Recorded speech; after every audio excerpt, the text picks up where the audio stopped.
My name is Harper Vale. I'm 29 years old, and the night my brother locked me inside that abandoned garage, I finally understood that some people don't betray you loudly. They smile first. He had asked me to come there for one last conversation about my father's business. His voice on the phone had been calm, almost gentle, like we were still family, like he hadn't spent the past month pushing me to sign away the only thing my father trusted me to protect.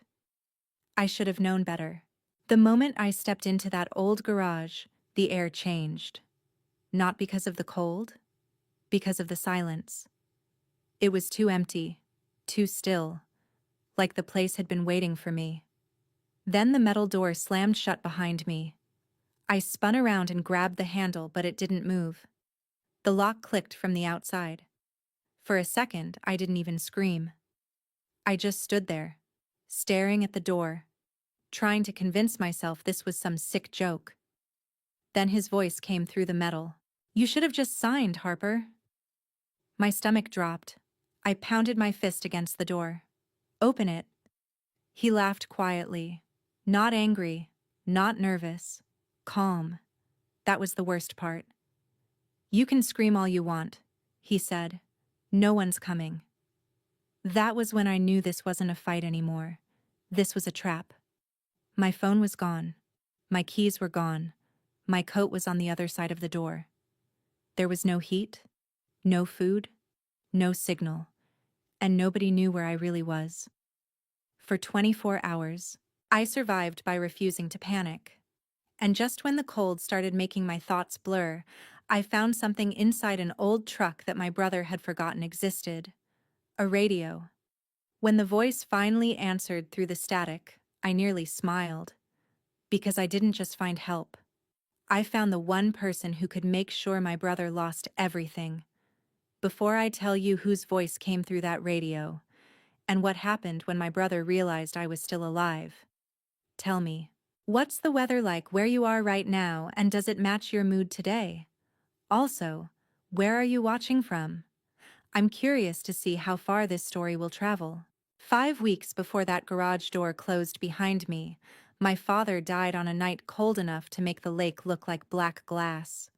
His name was Arthur Vale, and he had built Vale Cold Line Logistics from 2 refrigerated vans, 1 rented warehouse, and a stubborn belief that promises mattered more when the roads were dangerous.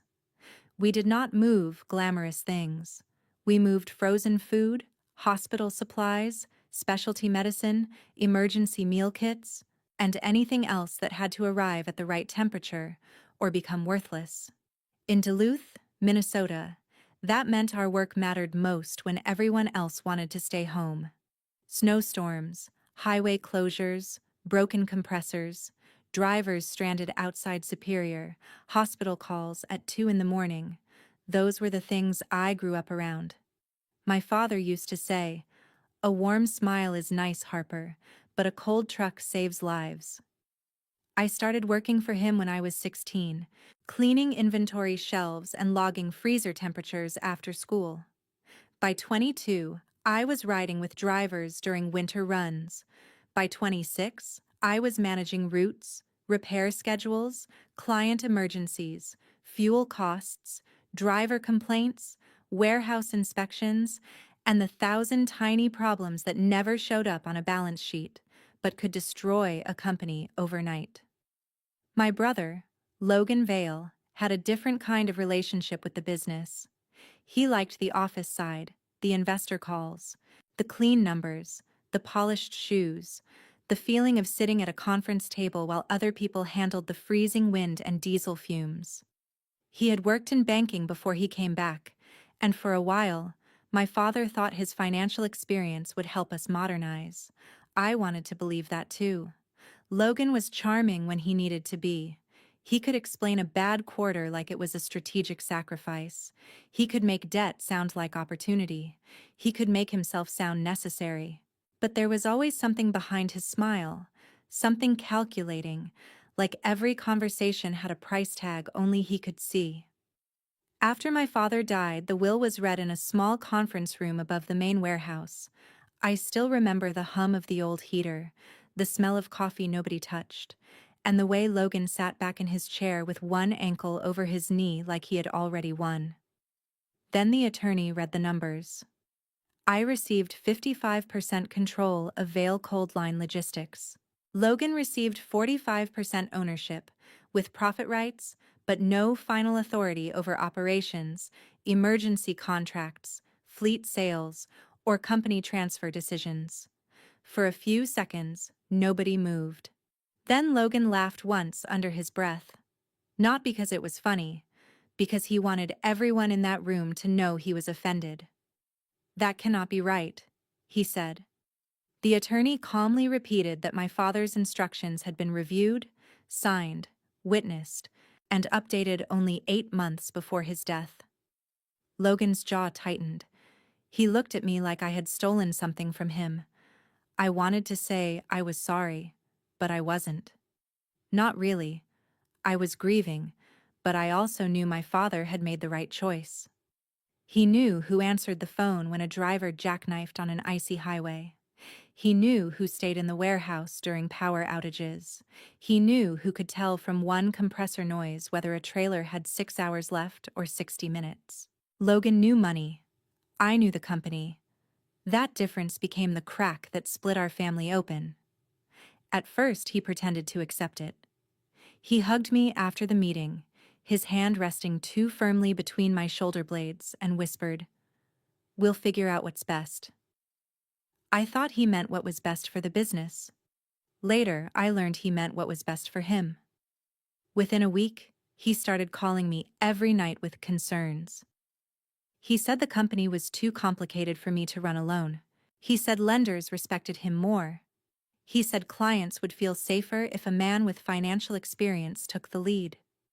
He said grief could cloud judgment, and maybe I should step back before I damaged what Dad built. I told him I appreciated his advice, but I was not signing anything.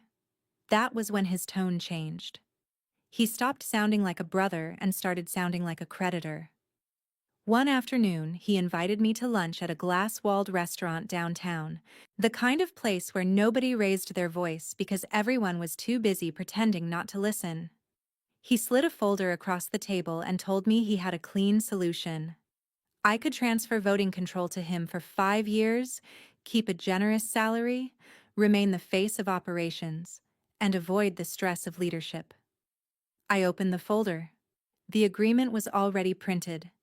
My name was already typed under the signature line.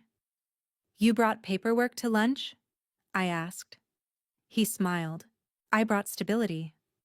I pushed it back. "Dad gave me control for a reason." His smile faded just enough for me to see the anger underneath. Dad was emotional. He was sick. He let nostalgia make a business decision. That was the first time I truly wanted to leave the table. Not because he insulted me, but because he insulted the dead man whose company he was trying to take. I stood up, told him I would not discuss it again, and walked out while he sat there with that folder still open between the water glasses. 2 days later, I discovered someone had accessed my company email after midnight and sent messages to a regional competitor asking about a possible acquisition conversation. The language was polite, careful, and nothing like mine. The messages suggested I was overwhelmed and privately considering selling before winter contracts renewed. I checked the login history. The access came from inside our own office network. When I confronted Logan, he barely blinked. "Maybe you forgot," he said. "Stress does things to people." I should have called the police that day. Instead, I changed my passwords, ordered an internal audit, and told myself grief was making both of us unrecognizable. But grief does not forge emails. Grief does not prepare documents. Grief does not look you in the eye and test how much poison you are willing to swallow before you call it betrayal. The next warning came from a driver named Ellis, who knocked on my office door with his cap twisted in both hands and fear all over his face. He told me a temperature log from one of our medical shipments had been altered. The original reading showed the trailer stayed within range the entire route, but the file in the compliance folder showed a dangerous spike that could have ruined a shipment of insulin. I asked who had uploaded the changed file. He looked down and said the system showed my credentials. My mouth went dry. I knew immediately this was bigger than fake emails. Somebody was building a case that I was careless, unstable, and dangerous to the business. I went to the server room and pulled access records. Half of what I needed was missing. Not deleted badly, deleted professionally. Logan had been a banker, but before that, he had studied systems compliance and risk management. He knew exactly which mistakes looked accidental and which ones looked criminal. That evening, he called me and said we needed to talk at the old North Pier depot, the abandoned repair garage my father had stopped using 3 years earlier after we moved to the new warehouse. I almost said no. Then he said he had found paper copies of the original temperature logs in Dad's old files, and if I wanted to protect myself, I needed to see them before the audit team arrived Monday morning. He sounded serious, even worried. "Harper," he said quietly, "this could get ugly. I'm trying to help you before it goes too far." I hated that part of me still wanted to believe him. Maybe because we had eaten cereal from the same kitchen table as kids. Maybe because he had once carried me inside after I fell through pond ice when I was 9. Maybe because admitting your own brother is hunting you takes longer than it should. I drove to the depot just before sunset. The place sat behind a chain-link fence near the edge of an industrial road, surrounded by snowbanks gray with road salt. The main building was dark except for one light near the office door. Logan's SUV was parked outside, engine running, exhaust drifting into the cold. He came out wearing a wool coat and leather gloves, looking like a man arriving at a board meeting instead of a forgotten truck yard. "Thanks for coming," he said. "Let's make this quick." Inside the small office, he handed me a file thick with printed reports. At first, I did not understand what I was looking at. Then, I saw my name on approval forms I had never signed, my initials beside shipments I never released, and a statement claiming I had ordered a driver to continue after a temperature alarm. "This is fake," I said. Logan leaned against the desk. "It looks real." I turned a page and saw a scan of my electronic signature attached to an emergency override request. "You made this." "Careful," he said. "Accusing people without evidence is exactly the kind of behavior that worries everyone." "Everyone?" He opened another folder. Inside was a letter supposedly drafted by a corporate physician, claiming I was showing signs of severe emotional instability after my father's death and should temporarily step away from executive responsibilities. My hands went cold for a reason that had nothing to do with the weather. "You are trying to have me declared unfit." Logan sighed like I was disappointing him. "I'm trying to save the company from a leadership crisis." Then he placed one final document on the desk, a temporary transfer of voting authority. 90 days, my signature line highlighted in yellow. "Sign this, and the compliance issue disappears. I stabilize the lender relationships, handle the acquisition offers, and you can take time to recover." "Acquisition offers," I repeated. "So that's what this is." He did not deny it. "We are sitting on a company worth more broken apart than alive. The warehouse land alone could clear our debt and make us rich. There is no debt that requires selling." His face changed then. The polished calm cracked, and I saw panic underneath. Not guilt. Panic. "You do not understand the position we are in." "No," I said. "I think I finally do." I reached for my phone, but he moved faster. He grabbed my wrist hard enough to hurt, took the phone from my hand, and slipped it into his coat pocket. For 1 second we both froze. That was the moment there was no going back. "Give it back," I said. He smiled, but his eyes were dead. "You always were stubborn." He told me the original files were in the garage, in a box my father had stored inside the old refrigerated service truck. I refused to follow him until he held up my keys and said, You can stand here all night or you can get the proof you came for. I should have run. I should have screamed then, while we were still near the road. But the thought of my father's files, the thought that one paper might clear my name, pulled me forward. The garage was 30 yards behind the office, a long steel building with a roll-up door and a side entrance. Logan unlocked the side door and motioned me in. Back shelf, he said. Blue box. I stepped inside. The air smelled like old oil, frozen rubber, and dust. I took 3 steps toward the shelves. Behind me, the door slammed so hard the sound exploded through the building. I turned just as the lock snapped into place. "Logan!" I shouted, using his name for the first time that night like it could still remind him who he was. His voice came through the door. "You have until tomorrow afternoon to reconsider." I ran at the door and kicked it. Pain shot up my leg. "Open this door." "You should have signed, Harper." "You can't do this." There was a pause, then a soft laugh. "I already did." He told me he had emailed the staff from my account, saying I was taking a private grief retreat and did not want calls. He told me he had scheduled the emergency transfer meeting for the next afternoon. He told me that by the time anyone wondered where I was, he would control the company, the bank accounts, and the sale process. Then came the line that stayed in my head all night. "You can scream all you want. No one's coming." His footsteps moved away. A car door opened. The engine faded down the road. And I stood in the dark, locked inside the graveyard of my father's old machines, realizing my brother had not just trapped me. He had erased me. The first hour was anger. I threw my shoulder against the door until the bones in my arm felt loose.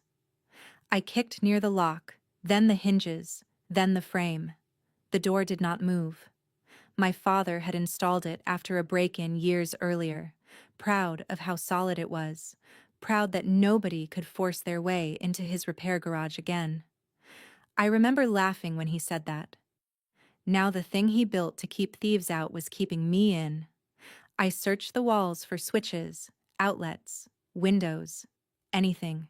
The overhead lights flickered once, then died completely, leaving only a weak gray strip of evening leaking through a vent high above the workbench. I dragged a metal shelf beneath it and climbed up, but the vent was too narrow for my shoulders and bolted from the outside. I shouted anyway. I screamed until my throat burned. No answer. Outside, the wind moved across the empty depot and made the steel walls creak like something alive. By the 3rd hour, my anger became math. How cold was it? How long before the temperature inside matched the temperature outside? How much energy had I wasted screaming? What could I use?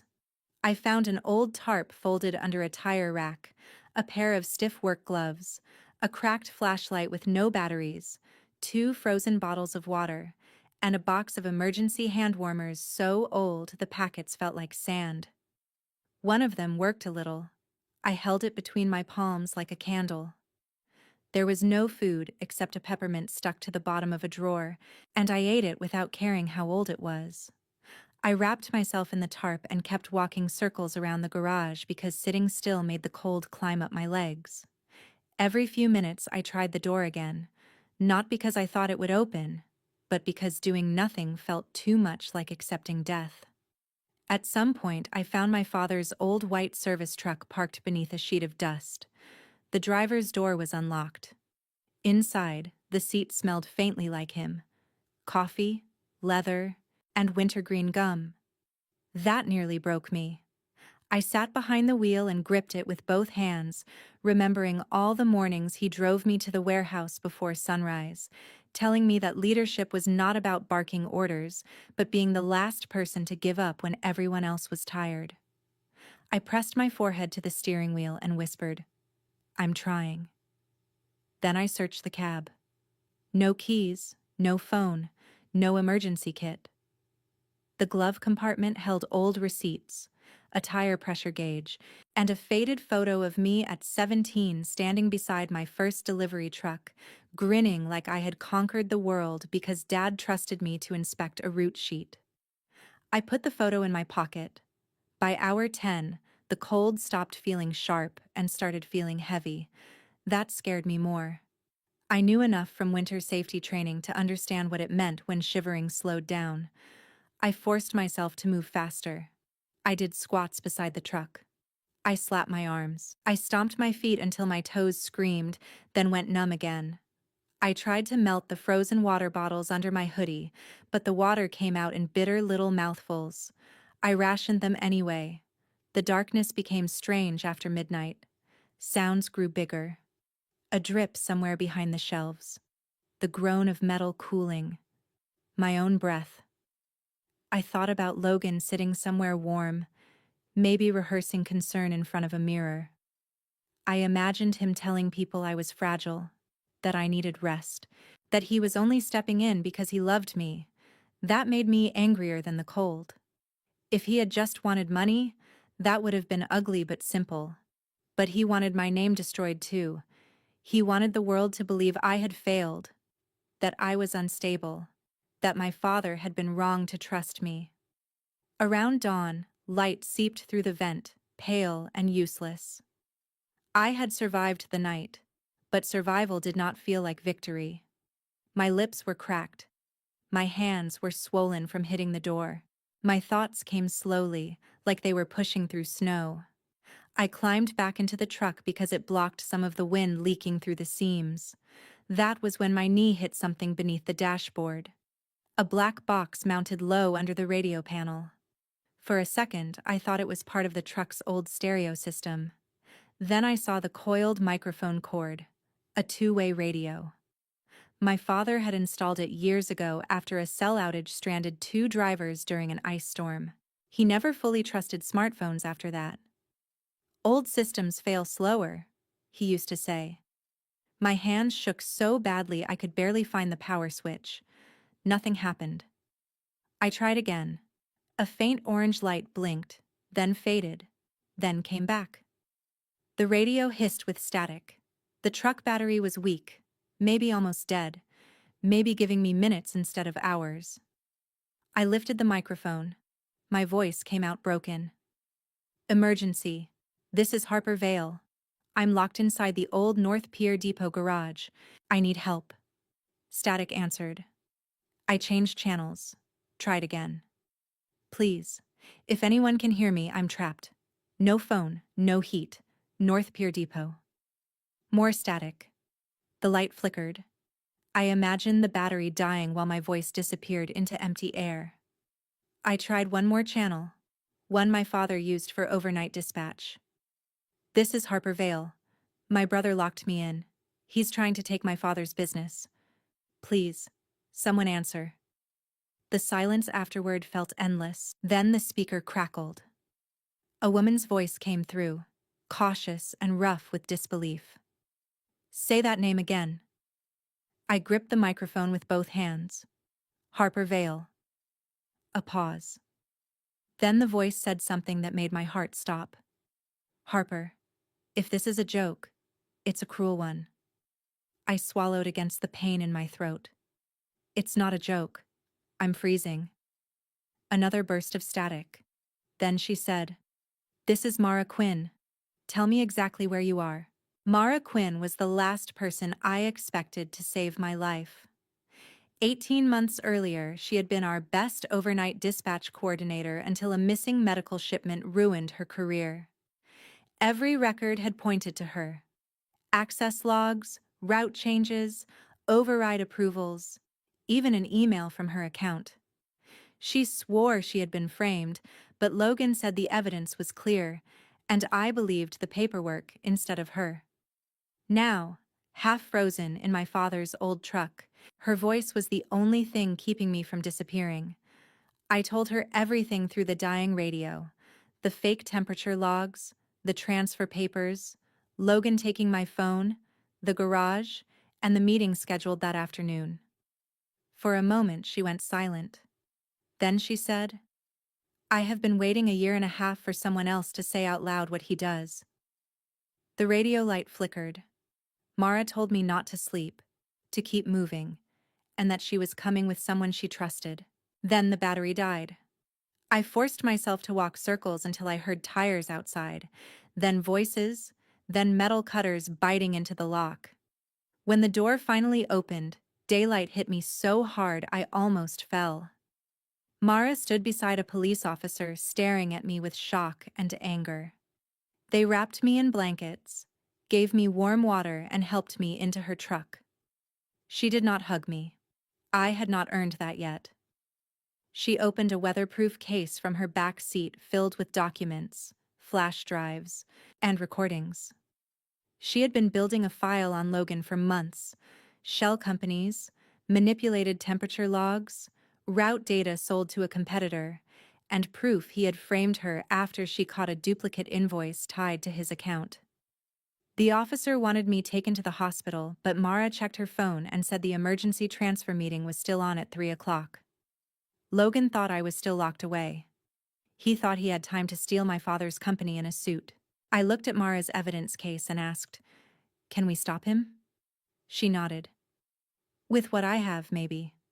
With what you know, definitely." Before we left the depot, Mara looked at the garage and said, "I hated you for not believing me." I answered, "You should have." She said, "Help me end this. Then we'll talk about forgiveness." And for the first time in 24 hours, I was no longer waiting to be found.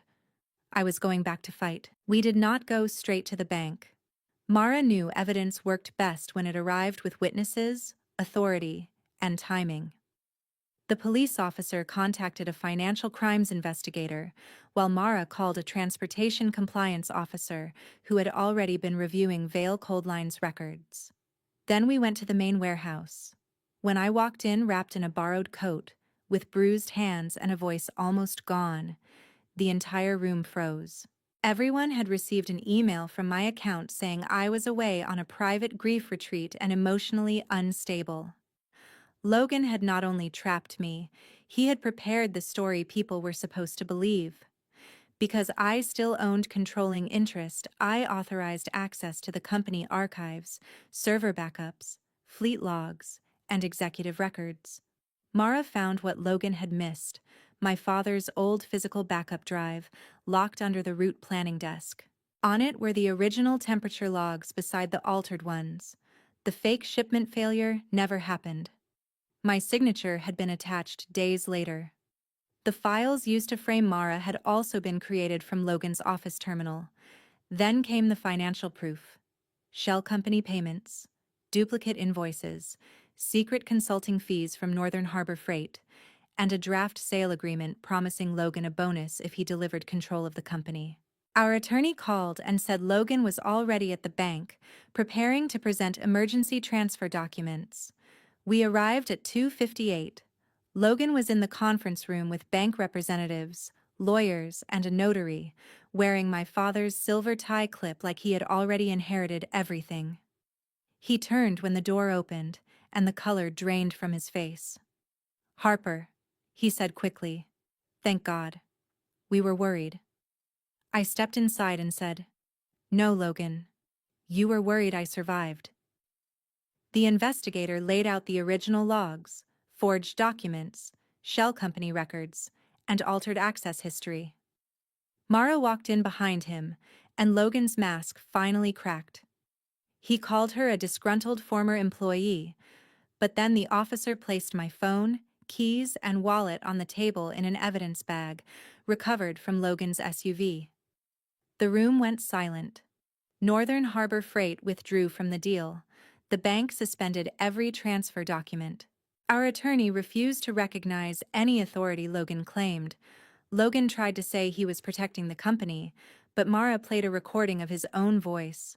"Once Harper is out of the way, the board language is easy. People believe what paperwork tells them." That was the end. The officers told him to turn around. He looked at me with pure hatred and said, "You have no idea what you've done." I thought about the garage, the cold, Mara's ruined career, and my father's stolen trust. "I know exactly what I've done," I said. "I came back." They cuffed him in front of everyone he had tried to impress. As they led him out, he shouted that Vale Cold Line would collapse without him. I looked at him one last time and said, "This company survived blizzards, breakdowns, and blackout nights. It can survive one thief." The story hit the local news before the sun went down. At first, the headline was simple: Duluth logistics executive arrested during business transfer meeting. By the next morning, it had become something uglier and more accurate. Brother accused of locking sister in abandoned garage to seize family company. I spent the night in the hospital with mild hypothermia, dehydration, bruised hands, and a nurse who kept telling me I was lucky. I knew she was right, but luck did not feel like the right word. Luck was random. What saved me was my father's old radio, Mara's refusal to stay silent, and the part of me that kept moving when lying down would have been easier. Investigators searched Logan's home, office, laptop, cloud drives, and financial accounts. Every day for the next week, something new surfaced. He had been negotiating with Northern Harbor Freight for months. He had promised them internal client lists, warehouse land access, and discounted fleet assets once he controlled the company. He had created shell companies to receive consulting payments. He had altered safety logs to make me look reckless, framed Mara to eliminate the one employee who noticed the pattern, and built a fake narrative that grief had made me unstable. The medical letter he planned to use against me was forged with a stolen physician's signature from a public filing. The temperature records were manipulated. The emails from my account were traced to his devices. The emergency transfer papers were prepared before my father was even buried. That last detail stayed with me. Some betrayals begin before you know you are in danger. Logan eventually faced charges for unlawful imprisonment, corporate fraud, forgery, evidence tampering, identity misuse, coercion, and financial crimes tied to the attempted sale. His lawyers tried to argue he panicked under business pressure. The prosecutor answered by laying out the timeline: months of forged documents, staged compliance failures, hidden payments, and then one locked door. Panic does not create spreadsheets. Panic does not register shell companies. Panic does not steal your sister's phone and leave her in freezing temperatures while you walk into a bank wearing your dead father's tie clip. 3 months later, Logan accepted a plea deal. 14 years in state prison, restitution to Vale Cold Line Logistics, restitution to Mara, forfeiture of his voting and profit rights until civil claims were resolved, and a permanent ban from holding financial authority in any company connected to regulated transport. When I heard the sentence, I did not cheer. People expect revenge to feel like fireworks, but real justice feels heavier than that. It felt like setting down a box I had carried so long my arms no longer knew how to be empty. Mara came back to Vale Cold Line, not as the woman people whispered about, but as Director of Compliance and Safety Integrity.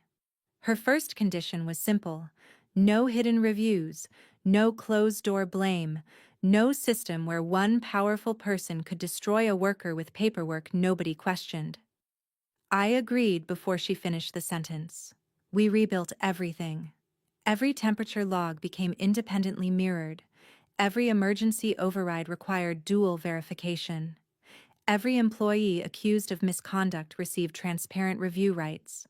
We created a hardship and legal support fund for drivers, warehouse staff, and dispatchers who were wrongly blamed or pressured to stay quiet. I wanted the company to do more than survive Logan. I wanted it to become the kind of place where his methods could never work again. Some clients left when the scandal broke. More returned when they saw we had exposed the truth instead of burying it. A hospital network renewed its contract because, as their director told me, mistakes scare us less than cover-ups. That sentence became part of how I led.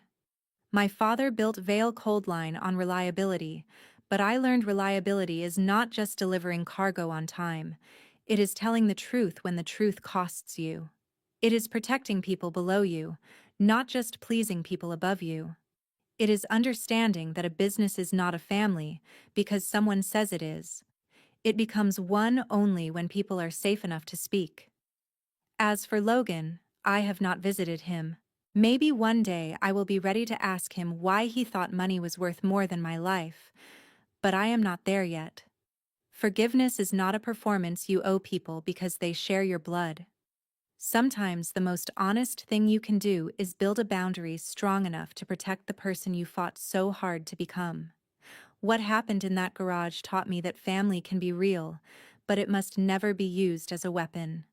Love without respect becomes control. Loyalty without truth becomes a cage. And silence in the face of wrongdoing only teaches cruel people that their cruelty works. The lesson I carry now is simple. Protect your integrity before you protect someone's image. Ask for help before pride traps you alone. Believe evidence, but also listen when good people say something is wrong. And when someone tries to take your voice, survive long enough to use it louder than ever. My brother wanted me cold, silent, and forgotten inside that garage. Instead, I walked out, took back my father's company, cleared an innocent woman's name, and learned that the strongest families are not always the ones we are born into. Sometimes they are the people who answer through the static when everyone else has left you in the dark.